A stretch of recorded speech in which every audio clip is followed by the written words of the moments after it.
Hello everyone, welcome to the FOGS Queenslander Podcast preview of Origin 3. I'm Mark Braybrook and joining me, Wally Lewis, Trevor Gillmeister and Matt Gillett. Gentlemen, welcome. Always exciting leading into an Origin decider, but before we get into the game, we must pass on our condolences to Cam Munster and his family on the sudden passing of his father, Steve.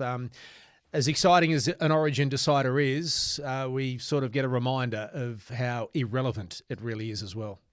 Yeah, it's, on behalf of the FOGS, we'd love to give our best to Cameron and his family. So I think Billy said it for all of us. It was, said it so graciously. But, yeah, you're right. And when you lose a parent, it's always hard, mate. So, and obviously, we've all been through it. So, good luck to Cam. Yeah, the highs of captaining his state 2 weeks ago, winning the FOGS Dick Tosser-Turner medal by playing 20 games and now having to try and regroup and get his mind around, one of the biggest games of his career. Our thoughts are with him, Gillo. Definitely are, mate. Very tough time for himself and his family, and like Gilly said, we've gone through it ourselves here, so we do know and understand what he's going through, and knowing Cam and he's come back into camp, and I'm looking forward to seeing him run out there again and in this decider, and just to we know what kind of player he is, but there'll be a lot of emotion behind this game for him. I'm sure he'll be playing with a little bit of extra determination in this gun. He'll want to farewell his dad in the best possible way.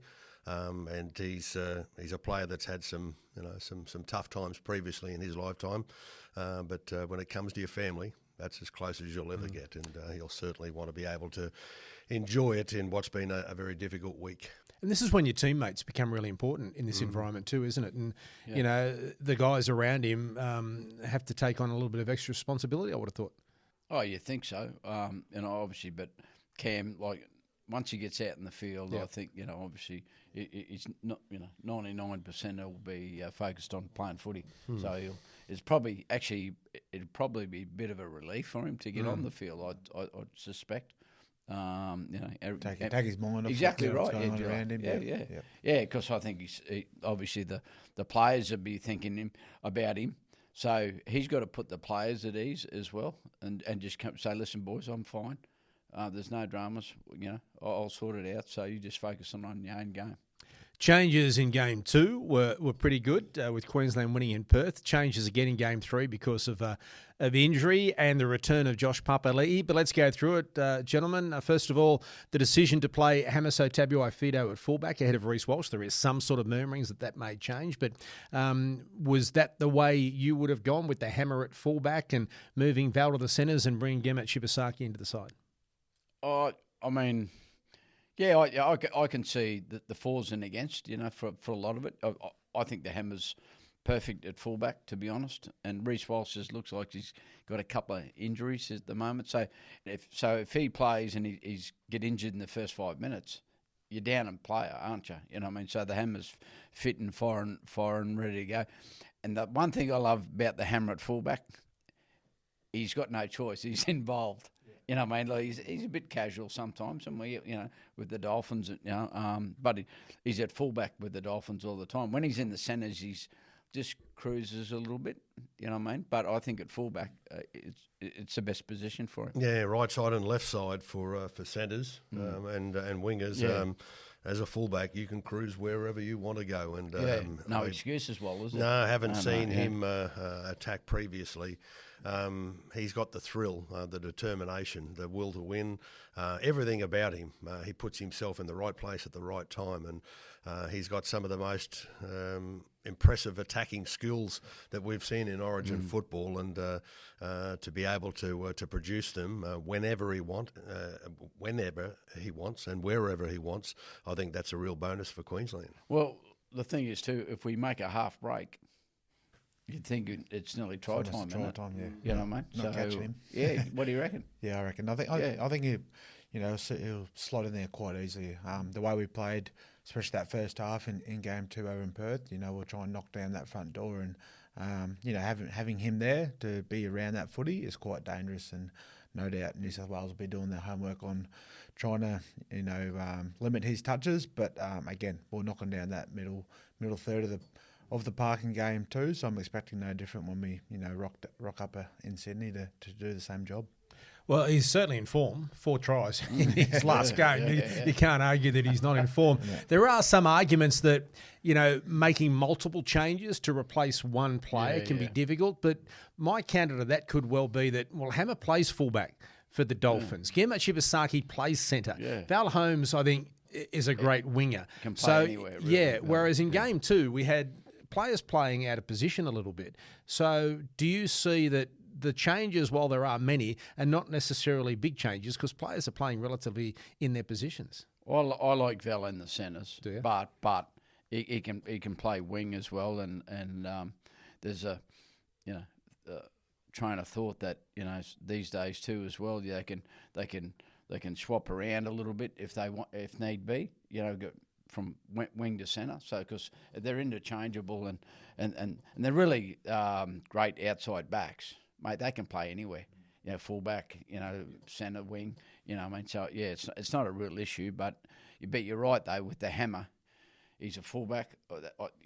Predominantly a fullback, isn't he? Yeah, and I just think that you have a look at our centres, Toya and Shibasaki.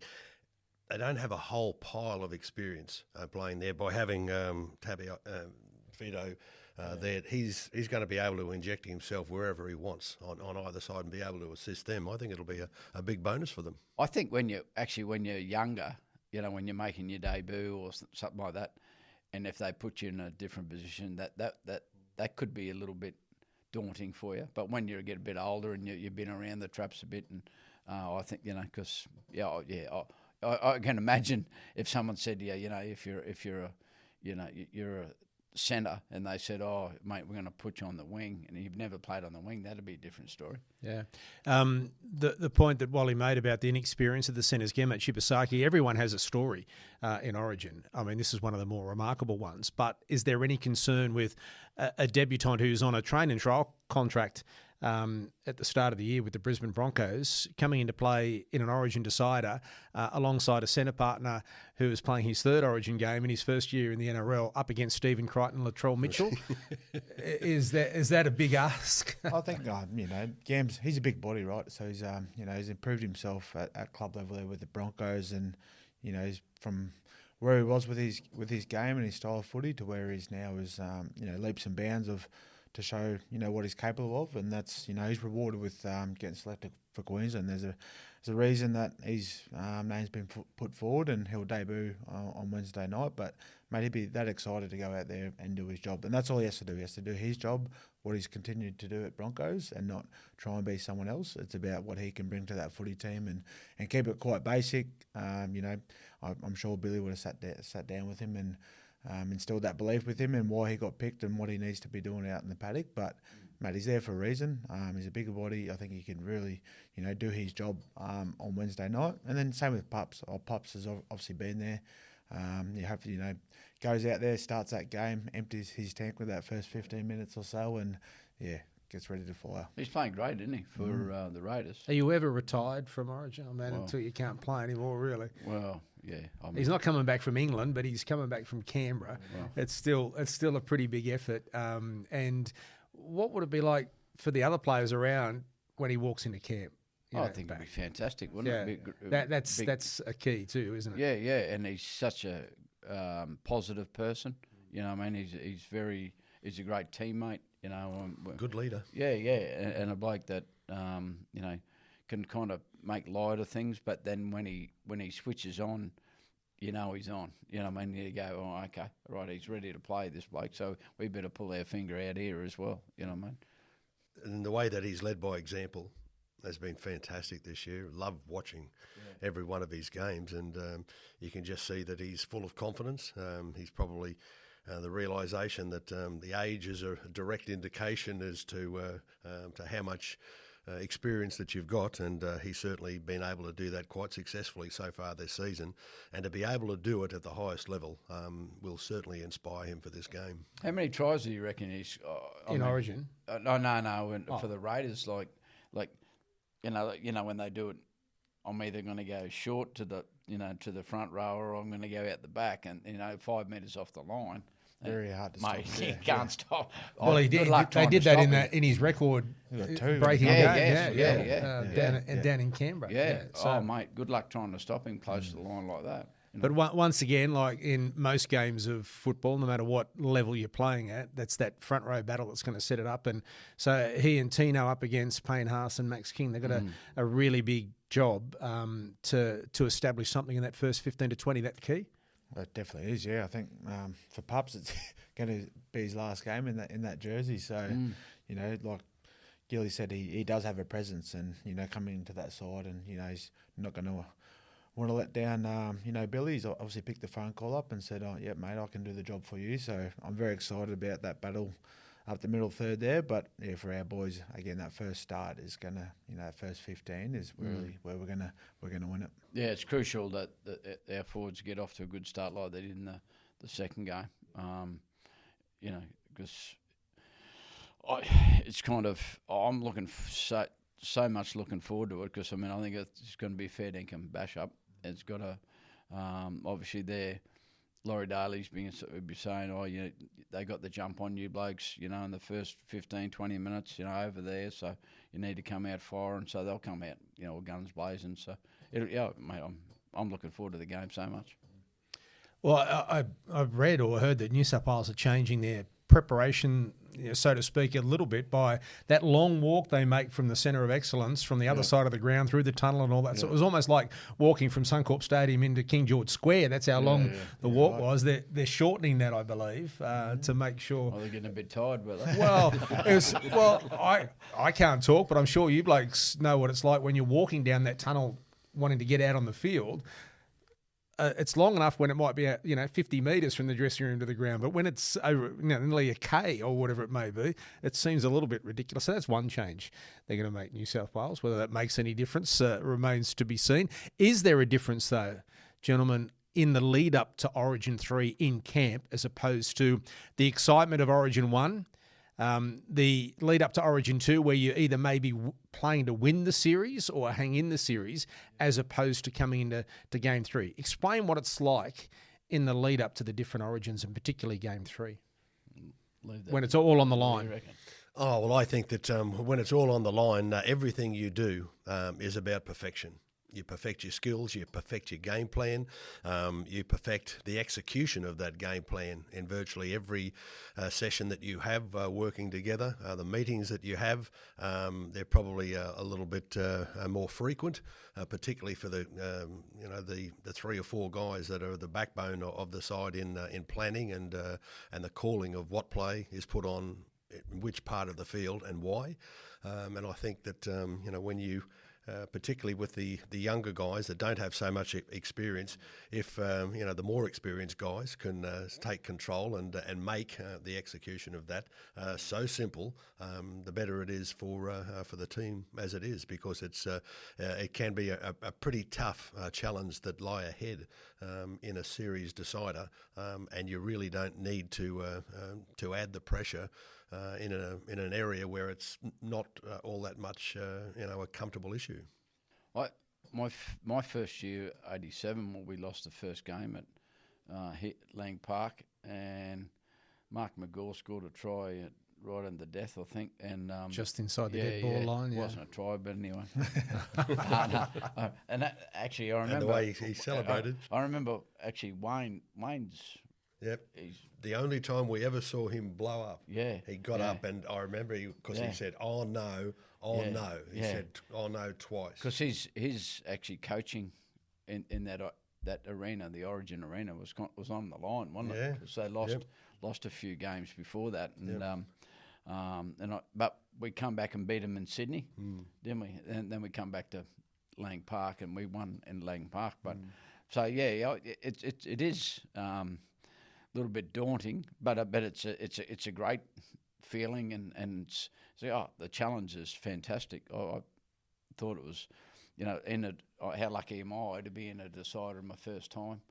You don't want to let anyone down, so you don't want to be the weak link in the chain, So they're the games you dream about. Oh, yeah, 100% right. Yeah. You fear defeat, Yeah. but you love the challenge that's at hand, and you get out there and you just feel good. You think, this is what I'm playing this game for. And if I'm correct, it was 10-8 at half time, and Wayne said, if that he said it, and everyone said it. The older blokes all said it. Said, if that ain't score, we win. So that score ended up 10-8. Yeah, and there were guys at the end of the game laughing and saying, "We're real smart, aren't we? We're leading. They don't score." Yeah. Well, we understood what the humour was about, but it was the challenge that it immediately directed for the players. It was a bash up in the second half. Fantastic. Well, it was, Gilly. It was fun. It was one of the best 40 minutes of football that I ever enjoyed in Origin. And the amount of, have a look at these things, they're standing up already. The amount of conversation that went on between the players to inspire each other was quite remarkable. And at the end of the game, we used to celebrate any win. But at the end of that game, we went to town. It was something else, and you'd remember all of the things that happened throughout the course of the game, and how he did things where he busted his butt to stop a challenge that came from their biggest ball carrier a metre out from the line, sat him on his ass, put him backwards, and they were the things that made us feel so good about being part of a team that had so much respect for each other and had so much determination to win the game. I remember we played Tuesday nights, didn't we? And we're at the Travelodge? Yeah, Travelodge. Yeah. And we're in the function room, and I was playing at the Roosters, and the Panasonic Cup was still on. So the Roosters not the next night. Yeah. So the Roosters were still in the Panasonic Cup, right? You didn't play, did you? Yeah. And so I went. So I've had 2 beers. I said, I'm trying to go to bed, and him and Greg Dowling and says, "Where you going?" So I had to sit there. You shan't be going to that place that you're thinking about going to. He made all the dignitaries left and stuff like that, and so he made sure the whole team was there, and we're all sitting in the room having beers together, and that every time I got up to go to the toilet, Greg Dowling would go, "Where you going?" I'd say, oh yeah. So I had to play. I told, and Arthur was my coach at the Roosters, so he knows all about it. So, and he went, "Big night," and I went, "Yeah." He said, "Right, just play the first 20 or 30 for me." Because they're quarters to those exactly. Exactly. Yeah, 20. Play the first 20, and he said, "How you feeling?" I said, "Yeah, actually, I'm starting to feel all right now. So get the soreness out and stuff." And he went, "Oh, okay, just play that one." Anyway, played the whole game. Yeah. So it was it, but yeah, it was. I was on such a high as well because being my first Origin, lucky to play with these blokes and to win, as well. I would have played 5 games if I had to. What about you, Matt? Mate, I think, for this, game 3 decided, I think for the boys and, their focus and, just got to go down there, go through their normal preparation and what they do for any other game, keep it nice and simple, not trying to change up anything. But, it's going to be, I feel it's going to be quite a fierce battle out there on the field. And like these gents just mentioned, it's about showing up for your mate and giving it all and, competing on every little play, putting yourself in the picture and not letting your teammate down beside you. So it's going to be massive. Very much looking forward to that battle and, hopefully this ref can let it flow a bit more than he has been doing and just, get it back to that, grind style of footy and let the boys sort it out there on the paddock. And New South Wales deserve to be favourites on paper. Well, they're going to be better. Yeah. On paper, there's no doubt about it. But how many times, has that been the case? Yeah. Fair few. It's just a couple. Yeah. No, I played 31 games and we weren't favourites for one of them. And we used to win, 8 games straight, and you'd be thinking, surely we're going to be favourites for the next one. No, never were. I was at Accor Stadium on Friday night for the Broncos and Bulldogs, and I must say, the playing surface just looked an absolute treat. It looked fantastic. Yeah. And the forecast for Wednesday is sunny and 18. So all the ingredients are there for a terrific game. From game 1 to there was an improvement in game 2 for Queensland. What do they need to improve on, or how? What are the areas that are the key for Queensland to win game 3? Do you think? I'd like to see us do just a little bit more from dummy half. Just creating just a little variation. Not just one up as well. Just nothing too drastic, but just a little tinkering with our dummy half. I noticed compared to the first game, Harry Grant ran a lot more in that second half. So when Harry Grant's running, we're a dangerous team. So the first game they shut him down pretty good. So I just like to see us create a little bit, variation in our dummy halves work and bring the big fellas onto the ball a little bit, and just little twist plays and pick up someone on the other side of the ruck, and the hammers hovering around there in the middle, and they're going to panic a little bit, stuff like that. So anyway, nothing drastic, but just a variation. Yeah, I'd like to see them alter the game a little bit, bring the kicking game in sometimes on the third tackle. Because I've noticed every time they get a fullback who stands 5 metres behind the line, he won't move till the fourth tackle.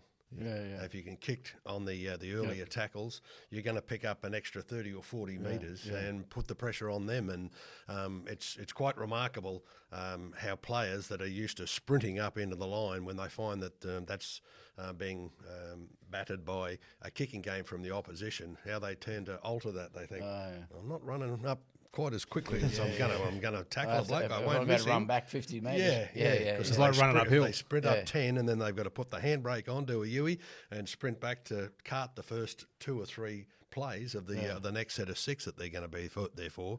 They will be starting. It's quite remarkable how that changes. Well, Cam Smith used to do that with new blokes playing, didn't he? All the time, and they all knew it.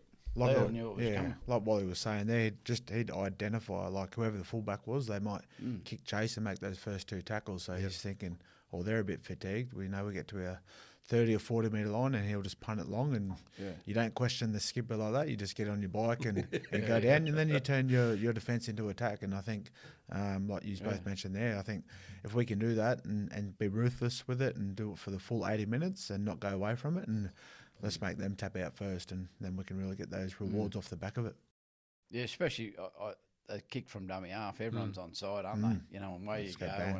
And you see the dummy half kick it, and Harry Grant does it a fair bit with Melbourne as well, so it's not new to him. So I think what the boys just said, it was a great idea. Kick early, And I mean, Dylan Edwards, I'm not being disrespectful, but if he was back there, or Latrell Mitchell, you'd probably expect that Mitchell might gain a little bit more territory, whereas Dylan's certainly he's a very safe player. Great player. He's a wonderfully safe player.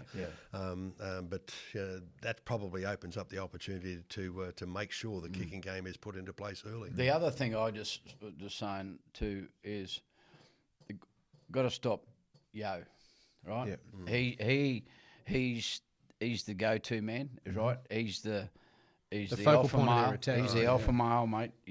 Work with him in Australia, and wonderful player. Yeah, and what he's done in Origin, he's ball playing, but he's dummy and running, right? So I spoke to him the other day, a couple of them up there, but I put Ruben Cotter or Harry, or whoever they deem, someone to cut his legs out on him every time. He needs to go on the ground, mate. He's 6'4", 6'5", and he's a big man, right? So you need to chop his legs out. Chop his legs out, so he's got to get off the ground. He's the number one bloke they got to shut down, I reckon. Even more than Nathan Cleary? Yes. Yeah. Yeah, Nathan he's carrying an injury or two, Nathan. Yeah. I'm sure that he'll still play wonderfully, but there'll be a little bit of responsibility cast upon the shoulders of others in the team. Mate, he'll still be a 7 out of 10. Yeah. We don't want him being an 8 or a 9 or that's right. And you can't expect him to miss goals like they've missed in the first 2 games either. You think that'll improve. But Yo's the one they've got to stop. He's the key. Righto, gentlemen. Well, we did pretty well in game 2 with your predictions with a man of the match. What are your thoughts for game number 3? Where do we go? a Harry Grant style? No, Can Cam I think do I'm it going to again? go. Will Yeah, it I'm be going Tommy to. Dearden? I'm going to back Cam Hammer. Munster. Back Obviously to back. back to back, and Yeah. then he's going to collect the Wally Lewis medal at the end as well. But I think the situation that Cam's in, and it's going to be very emotional for him. And like Gilly mentioned before, it's going to be coming back into camp, being around the boys, and he's just he's going to fire. I think it's been a big week, and obviously he's going to want to come back into camp and prove himself. But I'm looking for him to be involved, be everywhere, and just have one of those games that we know Cam Munster can do. Yeah, it's a tough one. I was going to suggest Cam too, but I'll go a different one. Yeah. I'm gonna out of left field, because I think he's back in his right full. I think the Hammer might be have at least one out of the box, because we've seen him play really good footy before. Someone different to and Cam Munster or Harry Grant that we've mentioned the first two games. Exactly right. But So- he doesn't have the side of, I see what you're saying, Gilly. Yeah. He doesn't have the style of play which you know what he's going to do every time he No. gets the ball. No. He is different. He don't know. I think that he doesn't know what he's going to do when he gets the ball, but he'll think of something just by the first time he looks up. He'll assess what the defensive line chasing through the kick will look like, and he'll go from there. And he's quite a remarkable player. And to also, what would you have done if you were that quick on the field? It'd be good, wouldn't it? I've never been in that category ever before. What about that try you scored? Did set it up for you. What about that? Well, you run 40, didn't you? 40 metres. Yeah. It felt like I'd run 4 marathons. I can tell you. Gillett does the Gold Coast. But I've got to say, Gilly set it up for me, as I said. Yeah, but that Chop was someone in half, Gilly. Yep. actually, I think it was Brad Clyde, and the ball come out, and Hagues picked it up, didn't he? Yeah. Michael Hagan picked it up and passed on to Wally. Do Do your your best, job. Wally. Yeah. You got there. You run 40, didn't you? Was it 40? It was actually the longest I've ever run in my life. Into the, I think it was the southwestern corner. Yeah, it is. of It was footies. too. Yeah. He done me to 5 people who weren't there. They all fell for it, didn't they? That was the best part. Yeah, we got to look at it. Gary and Jack, I was said to him, no, I had support on the inside, and I looked, there was no one. I was dummying, but the New South Wales blokes took it. Yeah, they did. I'm like, Yeah. I'll just follow where the ball's going. Well, that'll do, mate. Right, so we've got a Cam, we've got a Hammer. Yep. And what about you, Wal? Oh, you know, Are you going to stay with Harry Grant? Or Cam? I'll go Harry Grant. Righto. Yeah, I knew it'd be one of those two. Yeah, He's president of the fan club, Yep. staying there. I love Harry Grant too. Like he's he was the one who especially that first half got us. Yeah. You know, all the big boys onto the ball, didn't he? You know what I mean? He's improved from game Yeah, 1 to 2. 100%, right. The Hammies behind him. Yes, And it looks like he's fully fit now too. You know, it looked like he had a little injury, I think, coming in the first game. Well, Yeah, it's the underdone with these hamstring. Hamstring, sorry. Played one yeah. game before Origin. So There's a couple of boys who are underdone. yeah. Lindsay Collins was underdone as well. There's a couple of other blokes. Reuben Cotter and Kurt Capewell. Okay. They're going to need to really increase their workload. Fantastic Yeah, workers. yeah. Love watching them play. Yeah. They're just tireless, but they're going to need to be it. And I think if that's the case, that they can get through the work that's going to be required to make time and space for our ball carriers. That was Cameron a Munster masterstroke, in wasn't it? Bringing Capewell in. Capes, yeah. He, An Origin player. Geez, he played well. And he's That was playing great for the Warriors as well. Yeah. So, I mean, why is he not at the Broncos still? Well, that could be That was a another. good That could move. be another episode. That was a for good us, move, Gillett. wasn't it? Yeah, that could be another episode. Well, gentlemen, game 3. It's always a cracking game, but particularly when it's a decider. Enjoy the game, Wally. You got your suit pressed. Are you presenting your medal on Wednesday night? Yes, I am. Yeah. You ready to go? Making the medal presentation, always a proud moment. Yeah. Unless on you're handing it to a New South Wales. You'll be smiling anyway. Yeah, Well, you'll yeah, be smiling. We'll be back on Thursday with our review of Origin number 3. We'll see whether we've got smiles on the faces or whether or not it's a quick 3-minute wrap and we're out of here. But anyway, enjoy the game on Wednesday night. We'll catch you for our review on Thursday. On behalf of Wally Lewis, Trevor Gillmeister, Matt Gillett, I'm Mark Braybrook. It's goodbye for now. Thanks for watching this episode of the FOGS Queenslander Podcast. If there's a FOG you want to hear from, leave a comment to let us know. And don't forget to like and subscribe so you don't miss any of our videos.